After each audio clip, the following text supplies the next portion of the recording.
Will AI steal your job as a designer? What happens to the skills you invested your time, money, and energy in with the AI disruption? Will startups and enterprises lay off designers? Will the team size of the design department shrink dramatically? What happens to your dreams of a career? Welcome everyone to the inaugural session of the Chat Bubble. This is a new initiative by DesignRev, which is all about kickstarting a revolution in design from India.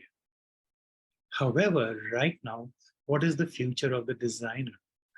Is the designer going to become extinct thanks to AI? To answer these questions, I have Karthi Sabbaram here. Karthi is a veteran designer. She has always played a role in leadership in design. If you were to look at her life, she's got more than 80,000 hours of user experience design. She's worked across 200 plus digital products, across 20 plus domains, has conducted over 500 masterclasses, worked with 12 and more brands, and has filled her life with countless experiments. But at heart, she is a very, very curious soul, full of optimism, always experimenting, always testing the bounds of what we consider normal, accepted, or real, and pushes it further.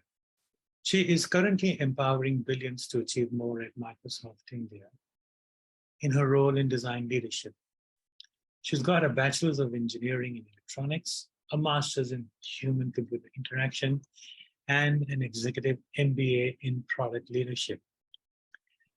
But she's got a story to tell of her interaction with Steve Jobs, which is quite interesting. Before that, let's welcome Karthi Subaraman to the chat bubble with a goodbye. Goodbye, Karthi. Goodbye, Niyam. Can you explain to all our viewers, why are we starting with a goodbye? Yeah, people might be wondering, like, what are these two weirdos talking about, right?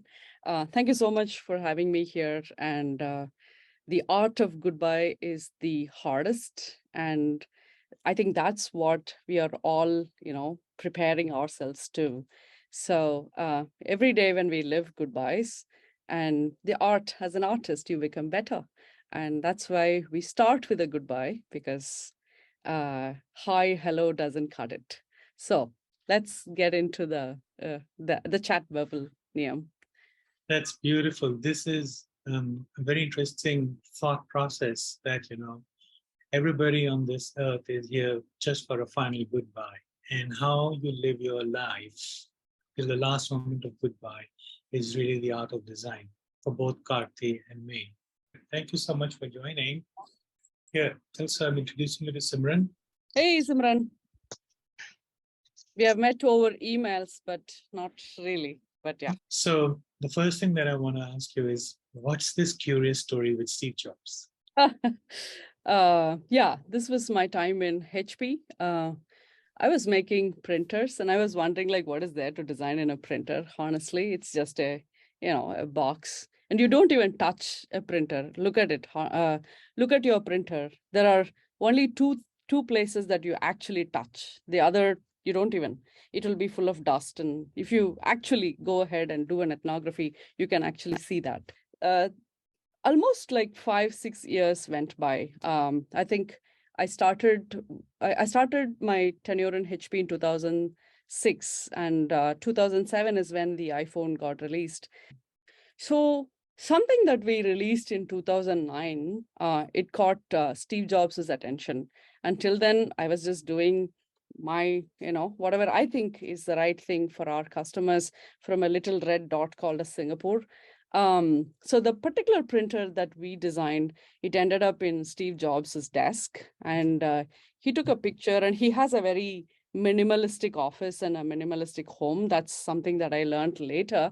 But he sent a picture to our CEO for the printing division, and he said, "So finally, HP is thinking design." And I was like, "Wow, what a..." And that email just made all those doubts that I had about, am I really doing the right thing? Because as designers, we keep having these doubts, like, am I doing what I'm supposed to do, or am I just whiling away my life? Is this my career? That imposter is always there in all of us. But that email confirmed that, if you keep doing what you think is right and you listen to your customers dearly, you will be able to make a difference. He regards our products, so uh, that email just gave me personally confidence that, we are doing it. Of course, it was not just me. There is a whole team behind it, but still, to get a praise like that, a subtle, sarcastic one, I think it made it. That's a wonderful story, and I'm glad you have one to tell. So you have a background in electronics, and you've been practicing design for more than a decade, I think 2 decades now. Yeah. So in a very short way, so I want to ask you in the shortest way possible, what does design mean to you? I used to call it ABCD, and that means anybody can design. And you Right. cannot say that about any other field. It's only design, and you captured it all from different walks of life. You can become a designer. We used to say that design thinking is all about creative problem solving. It's not just about solving problems. It's about making your life better. So anything that you do consciously, then I would call it as incidentally, you're making your life better. I for a long period of time, I have this, punch line, which says that everything is design, either incidentally or accidentally, and that's your choice, right? If you allow it, it gets accidentally designed. If you do it, then it is incidental design. And I think incidental is what I would call as design, right? So Okay. So now, Karthi, here's when we focus on our topic, because you said design is about conscious living, conscious doing, conscious thinking, right? And then intention. And then there is artificial intelligence. What absolutely.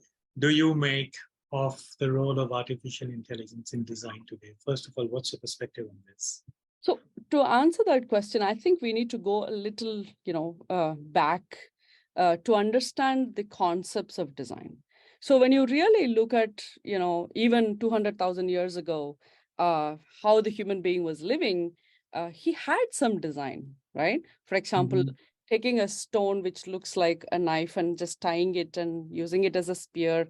These are all tool making, right? So you're basically making your life better. So going back, if you looked at it, there was a time where man did a lot of work. When I say man here, read it as human. It also includes a woman. So in that sense, right? So Right. when a man looked at, oh, okay, how can I make my life better? He started making machines, which are tools. So there Mhm. was a period where the man did a lot of work and the machine did little work, and the machine was dumb, right?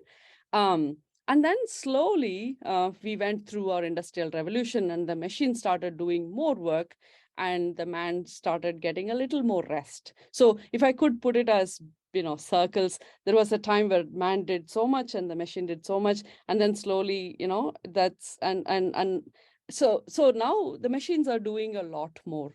With artificial intelligence, I think the man will do very, very, very little, and the machine is going to do all the heavy lifting. So the bubbles started adjusting over a period of time to a point where we are like, we don't even have to do anything. And that's an ideal state a human being wants to be. So in that sense, I believe that artificial intelligence is going to make us all the more lazier and all the more accomplished, if I may use that word. Okay. So then, I mean, I like the idea that you're talking about it being twofold, that AI takes a lot of grunge work away, saves us a lot of time, which we can put for our family life and whatever means more to us. But then this leads us to a very interesting question. Let's say from 9 a.m. till 8 p.m., right? Yeah. How do you see a typical day in the life of a UX designer with AI? This is important, right? So for that, we need to understand what AI can do and what a human being can do, the human intelligence versus artificial intelligence, right? There are specific pros and I don't want to talk about cons because always strengths are a few, weaknesses are many. So let's not worry about the weakness. Let's just talk about the strength. The ingenuity that a human being has in terms of how to creatively think about something. A human being can connect a hospital and a museum and a McDonald's and say, oh, I want it to be as fast as a McDonald's and it should be as clean as a hospital. And that's how we should really serve a museum. This, your AI will never be able to create. Never, right? And that's the creativity and ingenuity that the human brain has. What the human brain does, it's very hard for us to make it work in a code. Even today, look at cameras, right? Cameras are fairly good these days. We don't even talk 20 megapixels, 40 megapixels. We don't talk that language, but it's still not your eye. And I was curious to go and find out what does this eye do that the camera is not able to do? It's so much technological advances. We have a 580 megapixels. Uh, and that's what nature has given us. And that's the human system all about. So in that sense, a few things that human beings can do, which artificial intelligence cannot do. So let's look at the pros of artificial intelligence. It can, we have, a limited short-term memory and the so-called unlimited long-term memory, provided you stored it a certain way. But for a computer, if it just has enough computing power and if it has just enough storage, then you can store vast amounts of data, which is something which we will not be able to, fight with computers. So looking at these pros and cons, I think we should work together rather than saying what an artificial intelligence can do versus cannot do and a human being can do, cannot do. So throughout the day, if you have 8 hours, then go ahead and do these ability to think, imagine, engineer your imagination. Those are all the things a human being can do, which a designer can do during the day. Today, we are not spending so much time in thinking. We are actually spending so much time in doing. So if you can just write a prompt and you can ask Figma to generate the whole damn thing, you can do the thinking work. So there is so much work that we fought for like 20 years to get the seat at the table. And now we are trying to make sense. After we are sitting at the table, we are saying, okay, how can we make things better? Now is the actual time where you can go ahead and do the real work a designer is supposed to do, right? Okay, so then my question is, if you see that the designer gets more productive, yeah, and manages to do things in a snap rather than take weeks like we've done right now, right? So then my next question is, do you see AI, therefore, first of all, shrinking the size of the design teams in organizations? I will answer that question in 2 parts. When we talk about productivity, we talk about a productivity that we get by reduction, right? Mm-hmm. So I had 10 designers. Now I will do the same work in 5 designers. That's productivity. And there is a multiplier for a productivity too. The previous one was a divider and this one is a multiplier. Let us say now with 10 people, I will be able to do 2x to 5x amount of work. So will the design team shrink? Will the design teams remain the same or will the design teams increase? It depends upon how aspirational we are about make better products, honestly. Now I can go ahead and say, I don't want to grow. Now I have AI, I have a $20 subscription, so I'm going to shrink my team. This could be a leadership stake.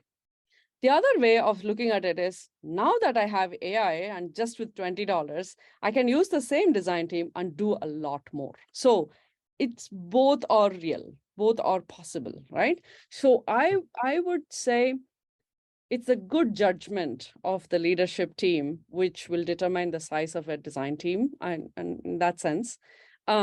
But over a period of time, definitely, we don't need the drudgeries that we are going through right now, like production and going to Photoshop and downloading PNGs. And today, those are all the things that we do, right? So Right. probably those things will be taken away from us so that we will do the real work. So that is my take, Niyam. Right. So what you're saying is that a lot of skills of the designer will get redundant, irrespective, right? And then some jobs entirely could get redundant. For Drudgery will instance, get redundant. drudgery will get redundant. Yeah. Okay. So I'll answer that question with a little more context, right? In my opinion, from what I have seen from my career, I see the meta skills of a designer is to think, to do, Mhm, and to articulate. mhm. I used to call TDA as the skill set, right? So how much do you think? That needs to be translated into doing, because thinking is invisible, it is abstract. Nobody, Right. for example, how I am thinking, you will not be able to understand right now because I am thinking, right? Unless until I really tell you, show you, explain you, you will not really understand. So that is where Mhm, articulation comes. And I could articulate it using verbal means, like I'm talking to you right now, or I can show you in visual, because you need to really tell 100 engineers like what to do. So you need to do the doing. And even in doing, what is the significant doing and what is the drudgery doing? I feel the drudgery doing will go away and the mhm. significant doing will remain. Now, the design system will be perfectly applied. The human ability to, to really be precise and having a standard deviation of 0 is not a human thing. And I hope the machines will do it so much better that I don't have to worry about it, right? I just need to feed the right design system, the right components, the right widgets, and the rest will be taken care. And I hope we get there, because today we are doing way too much doing and we are thinking way too little. And that Right. is why user experience designers are struggling today, because they are called in for a thinking job. We think that we have come for a thinking job, but you end up as a UI designer at the end of the day, because nobody can see what you're thinking and you have to show and tell. So yeah. Okay. So what you're saying is the difference between thought and output is now instant. Yes. And that's the best thing, because then drudgery is taken care of and lost in translation doesn't happen. Now, if you look at it, a lot, and then the salary or the compensation I would offer would be based strictly on these things. Yes, absolutely. Now, a lot of this is in the hands of AI. Right. So, our salary is going to shrink of designers. Um, it's a very interesting question that you asked there, Niyam. I will use a sports analogy to really talk about Okay. it, or a music analogy to talk about it. Um, if you are the A.R. Rahman of the industry, right, Mhm. your salary is only going to grow multifold. Yeah. But if you are any lesser, right, Mhm. the gap between Rahman and a normal musician is what will be created between designers, engineers also going forward. Today, we don't have that. Today, there is room for mediocrity. You can be Right. a mediocre designer and you can still earn really high. So the way the future is going to be is more like, if you're an Usain Bolt, if you are a superstar in your area, then you will Mhm. be paid way too much. But if you are somewhere, in the mediocre, the low levels, then it is definitely going to shrink. So instead of Right. having three criteria, probably now I will have only one criteria, which is, does this person have the taste, the design sense? Does this person is really solving the problem, really understanding the insights from the human desirability, the customer desirability aspects, and really apply it, right? So I would look for this person and I will pay this person like really heavily. And I think you will also do the same, because this one person will be able to, produce 10x of the output. So Is it going, all our salaries going to shrink? No, some of our salaries are going to be like phenomenal. You can either become a Rahman or you can, otherwise don't complain. That's Okay. how. So what you're saying here is the quality of your ability to design, because after that, the output is more or less in the hands of AI, but to be able to imagine, to be able to think, to be able to solve, to be able to push the envelope of human consciousness and evolution forward is really, really what the designer has to do in a business context Yes. to Agree. be able to do it well, right? Now, what you said is that the skill, many skills are going to get redundant. So now this begs the obvious overwhelming question, and I'm going to roll two questions into one. This is not about the ARMs. This is about the rest of us, right? Yes. Should a budding UX designer teach themselves Figma, Photoshop, and what are the top human skills of design you see that will no longer be required with AI? Very, very interesting question. Should I learn Figma? Should I know how to use Figma? Or can I just write a prompt in, Figma and let it generate, right? Over a period of time, my mom keeps saying that my generation is becoming dumber. And I say that my generation is becoming even dumber. And my kids say that, their juniors in schools are even more dumber. So somewhere we feel that we have become dumb because we can't do basic math and things like that, because we have calculators and we have tools for everything, right? So we feel we have become dumber. But actually, if you really look at evolution, it has gone up. The growth is, phenomenal. So it's a very interesting equation where AI is going to make it even dumber. Mm-hmm. So without AI, you will not be able to perform something. It's like without calculator, you will not be able to calculate a few things. So I would say, if you are a designer, you should know the core concepts. If Mm-hmm. AI, for some reason, let's say an internet and power cut, it's not able to work, you Mm-hmm. should be able to do it. I hope such things don't, is not going to come. But even for you to troubleshoot and fix it, you have to know how things work. So basics, fundamentals, you must know it. So if you don't know Figma and becoming a designer, because that's the tool. It's like I am becoming a chef, but I don't know, how to use a knife. You will suffer, really. Mm-hmm. So Mm-hmm. you must know it. It's intelligence to use, an electric knife or, an AI-based Figma to really do it for you. But you should be able to roll your sleeves and just get into the, so that would be my take, Niyam. I mean, I don't have straight answers for everything. I think what you're saying is that the focus and the obsession in India with skill needs to deflate significantly. We should become a timeless designer by understanding the discipline of design rather than the skill of design, Yeah, right? because it's very hard to teach the discipline of design. But unfortunately, the easiest thing to teach is a Figma. The easiest thing to teach is how to, draw a wireframe. The easiest thing to teach is to make a screen. And Right. what do we, in 2 hours, I will teach you UI UX design. When I hear such things, definitely my BP goes up, because you are killing the entire discipline by doing that. You have taken away the thinking part, the significant doing part, and the articulation part, and you're just teaching something very, very minuscule, the things that can be taken away by another good tool. And so I would urge at least the young designers to really go deep into the discipline. It takes time, learning takes time. So I will leave it that. We are almost out of time here. Okay. Thank you Oh, so much for all your beautiful insights. I want to quickly ask people here, do you have any questions that you would like to ask Karthi that I may have overlooked? Right. This question is uh, from Somali. She wants to know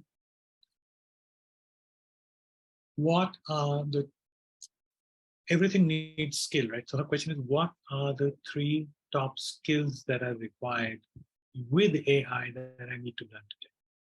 Yeah, thank you so much for this question. So the first thing is to understand what is the real desire of a human being. I call Right. it as a customer desirability. In other words, you might call it as needs and wants. Your AI is not going to figure that out. You must figure it Beautiful. out. But your ability to insight, right, from everything that you have done from a research perspective, which I kind of put it as need finding and inciting, that is a super high skill a designer needs.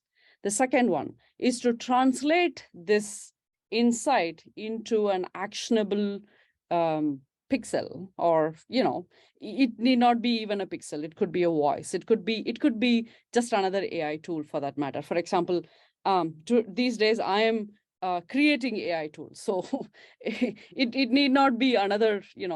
So translating your insights into a product is another important skills.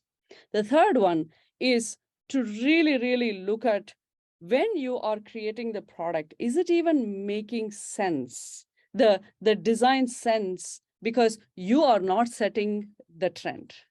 The trend is Right. set by the industry. So do you have the ability to understand how to quickly adapt? Chat GPT has set the trend now. Look at it, right?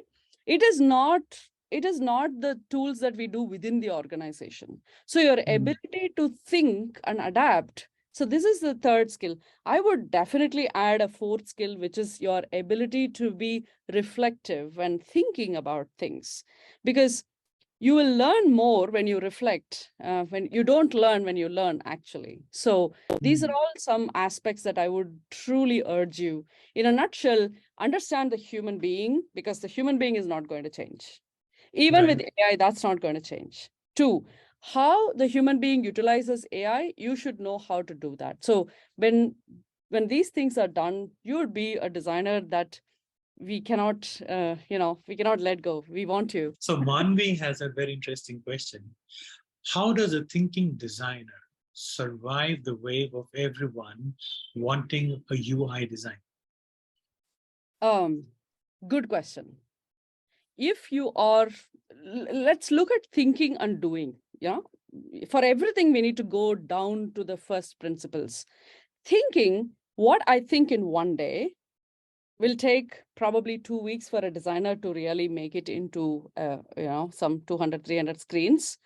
And then that will take almost a month for your engineering team to really code it.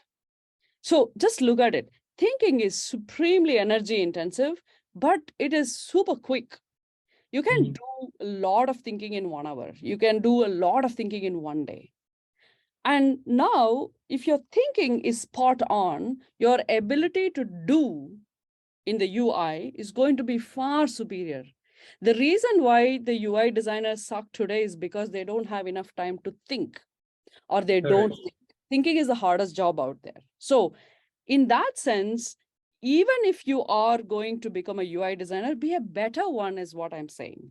So think in such a way that hypothetically ask all the questions. I have not seen designers ask great questions. Okay, why should we do this? What have the other industry products done? Simple questions, right? What does our customer really need? Why are they willing to pay this money? Why can't they find another substitute product? What are they actually using today to really? So these are all good questions for you to get started with thinking. And I have my list of 100 questions that I generally do for every product. It's like a checklist. That is what I would urge you to do, Manvi, to uh, when you are a thinking designer and when you show the UI outputs, people will be like blown away, because the only way to show your thinking is by doing. So it is inevitable that you have to show an artifact. So the lot of UX designers also live in this bubble that I'm a UX designer, so I don't have to do UI. Detrimental. All right, how is your user experience getting translated? Where will you see it? You will see it in that drop down and one toggle and then one, gesture and things like that, right? So how to really represent I used to tell my designers, you should be able to explain why every pixel that you have selected is important. If you didn't think, you can't answer that question.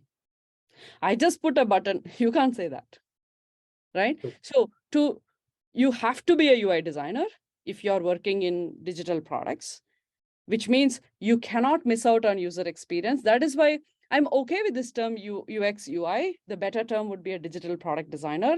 So there is no running away from I will not do UI. And there is no running away from I will not do research. Okay, so I'm sorry to interrupt. We're over time, but still, there is a very interesting question from Arunima, who's in Australia right now. Sure.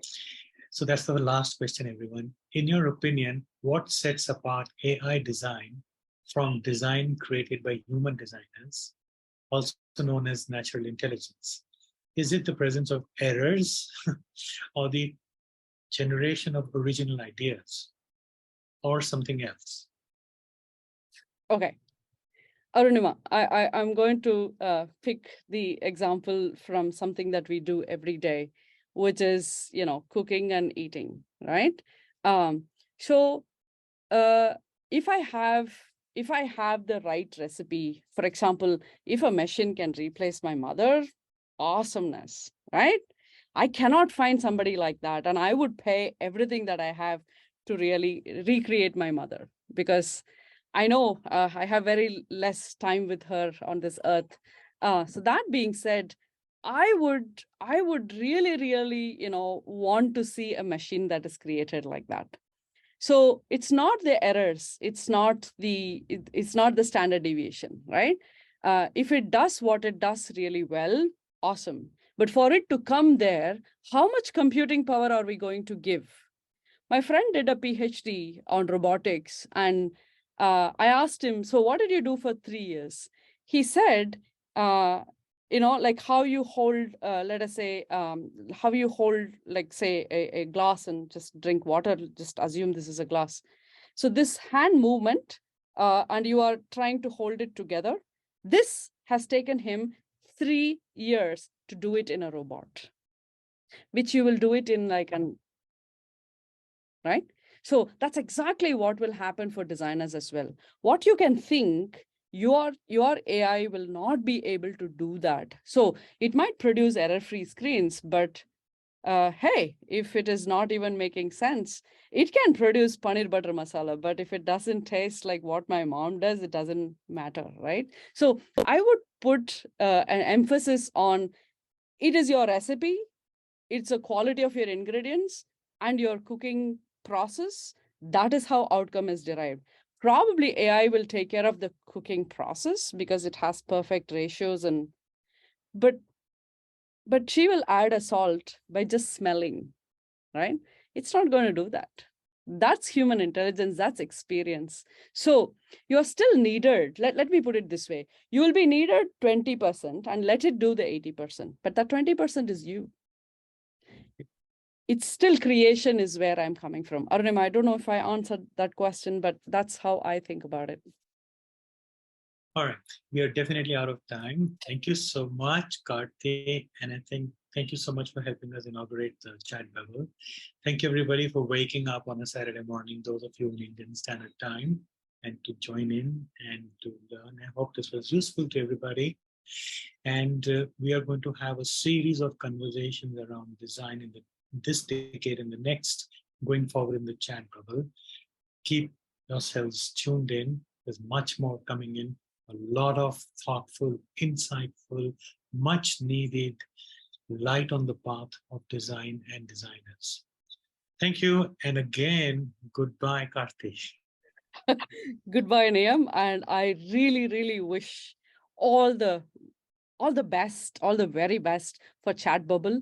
When passionate people come into it, you shouldn't be having it like 1 hour. It's not enough, seriously.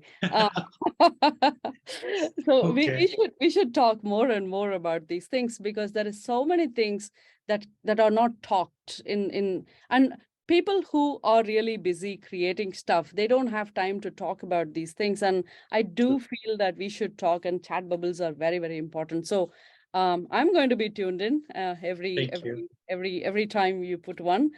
So let's keep talking about design. And thank you so much, folks, for being here on a Saturday morning, as Niyam says. Thank you so much. Bye-bye. Thank you. Bye-bye.